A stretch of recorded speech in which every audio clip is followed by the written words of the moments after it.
precisamos ajudar aqueles que estão sofrendo perseguição. Assim fez a igreja primitiva. Deus não vai fazer o que é de nossa responsabilidade fazê-lo. Outro detalhe importante é lembrar que nós não estamos no céu ainda. E se alguém de seu conhecimento estiver sendo vítima, não se acovarde. Defenda-o com firmeza, jamais usando força física, é lógico. Você pode usar a força física se você for agredido. Aí você deve se defender. Você tem todo o direito perante a lei de se defender. O mesmo direito de que todos têm, nós também temos. E nós temos que tomar cuidado, porque agora nós estamos vendo que eles estão saindo vamos dizer, do ataque verbal para o ataque físico.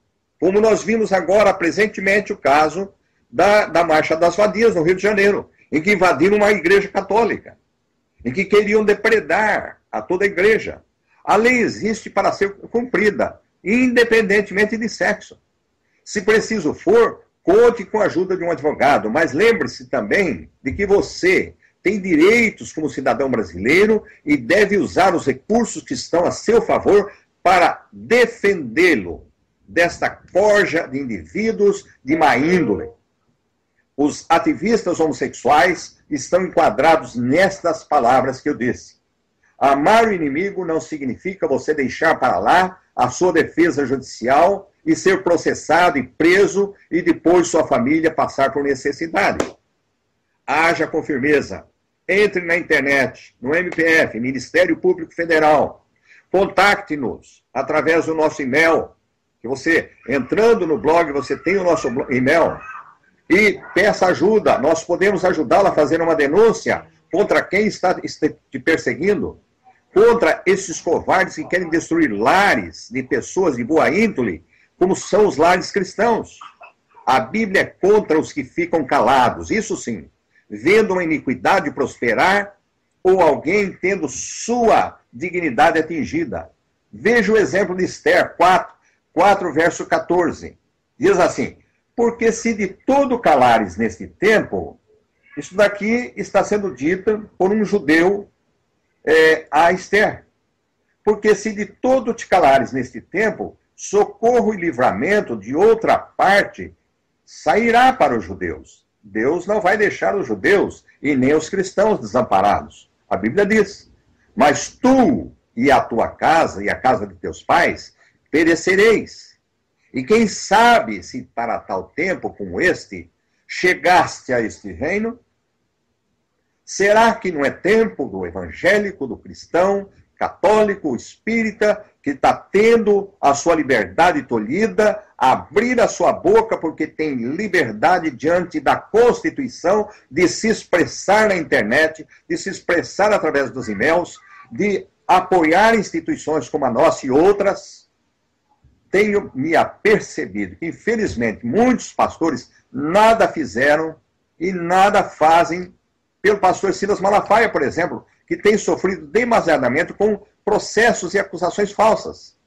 Só porque não concordam com algum ponto de vista ou com algumas ideias que ele tem, porque eles divergem em algum ponto de vista, deixar de apoiá-lo?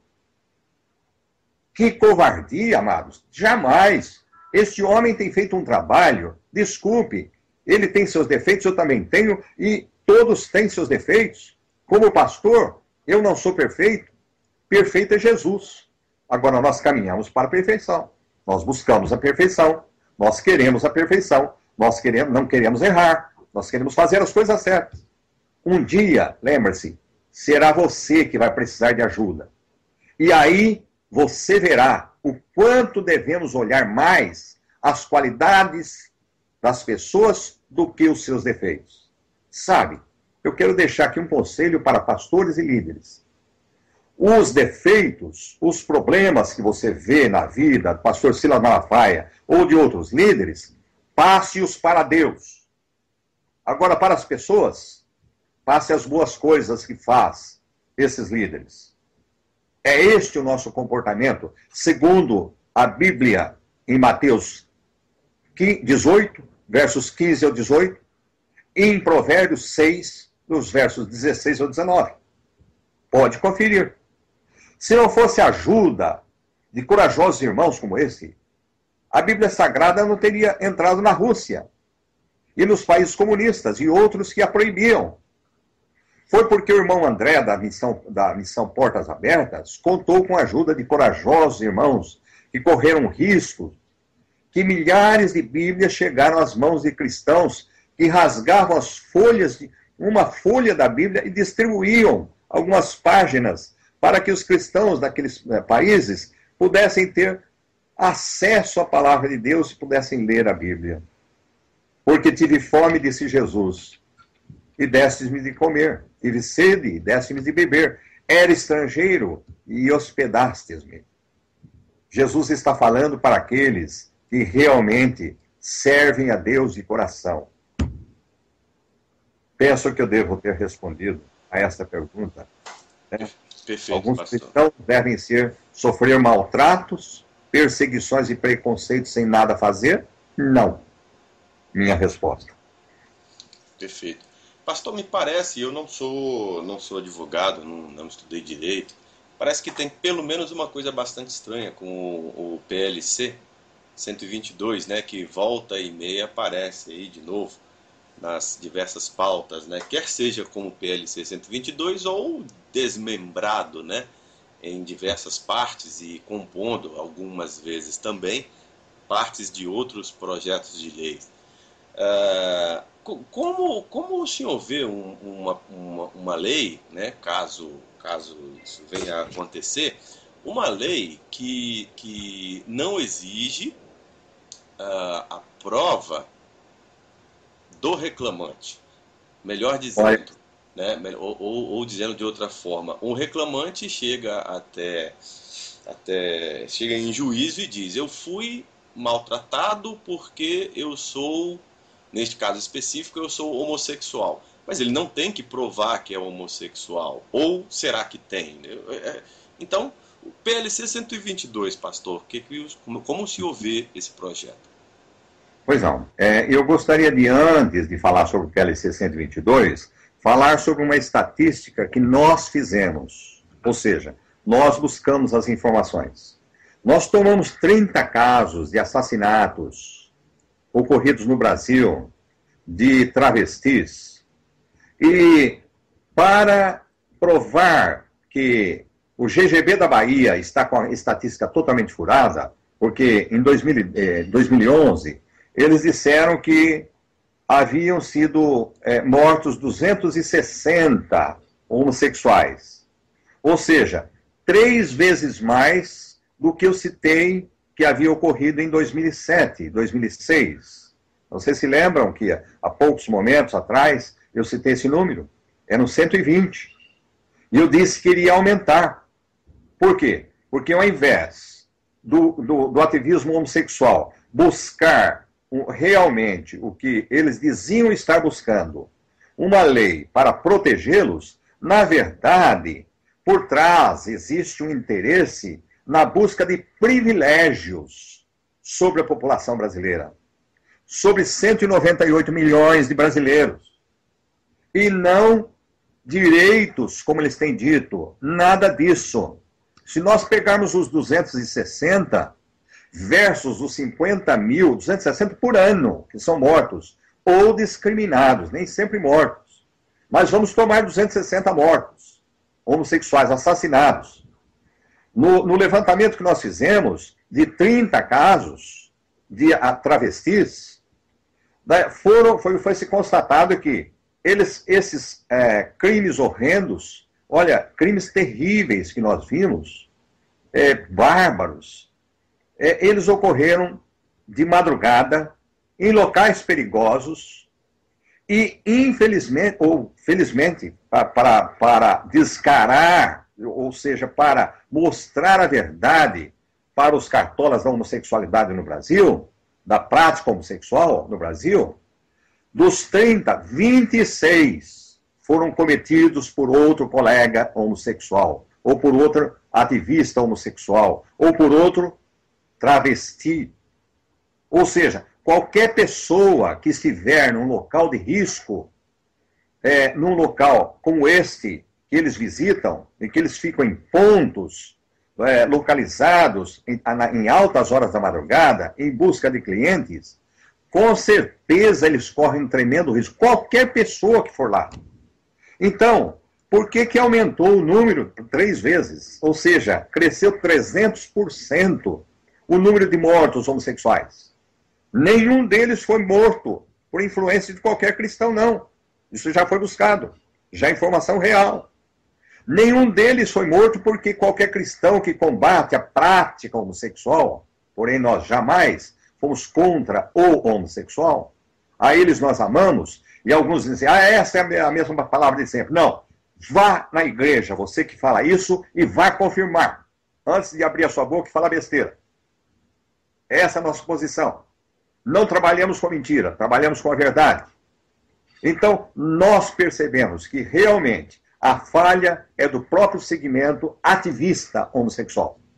Agora, o que eles querem é fazer com que haja uma lei que venha dar esse privilégio para eles.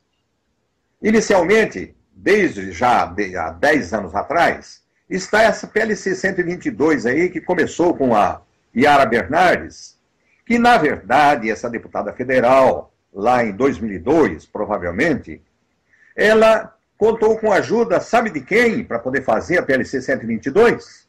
Amigos, pasmem. Com a ajuda do senhor Tony Reis, da BGLT, e com a ajuda principal da mãozinha do Dr. Luiz Motti. Por as mãos deles, que colocaram aqueles itens que estão lá, para calar a boca de todos os cristãos no Brasil, que a maioria, cristãos aí, para mim, novamente, são os católicos, espíritas e os próprios evangélicos. É esse o desejo deles. E a fala deles, pode notar, pela fala do Tony Reis, nós percebemos, toda a fala dele, ele diz sempre que, quase todas, né? O nosso grande problema são os fundamentalistas religiosos. Isso é hipocrisia terrível da parte desse cidadão. Então, a PLC 122, na verdade, já nem praticamente interessa. O que nós pedimos para os amigos e irmãos que estão nos ouvindo é que escrevam urgentemente para o Senado, pegue o senador do seu estado, escreva para os 2 senadores, pedindo que não aprovem o Código Penal que trata dessa área de homofobia. É muito fácil. Só você escrever algumas linhas. Olha, senador, nós somos contrários à aprovação do Código Penal. E isso vai trazer um tremendo benefício ao Brasil. E a todos nós, e às futuras gerações, de não sermos amordaçados, não sermos dominados por uma minoria que quer impor o socialismo no Brasil, tornar o Brasil comunista. Gente, será que vocês não estão percebendo isso? Comunismo, socialismo e cristianismo não dá para conviver juntos. O socialismo é o domínio do Estado sobre a pessoa, sobre o indivíduo. O que diz o PNDH3, que Lula deixou de presente de Natal no dia 26 de dezembro de 2010? Um dos itens é, se você tiver 2 propriedades, 2 casas, uma das casas vai ser confiscada pelo governo. Sabe para quê? Para ele mamar mais na teta do que está mamando. Segundo, se você tiver 2 fazendas, uma vai ser confiscada pelo governo. Sabe o que é isso? Isso é governo ditatorial. E não sou eu que estou falando, não.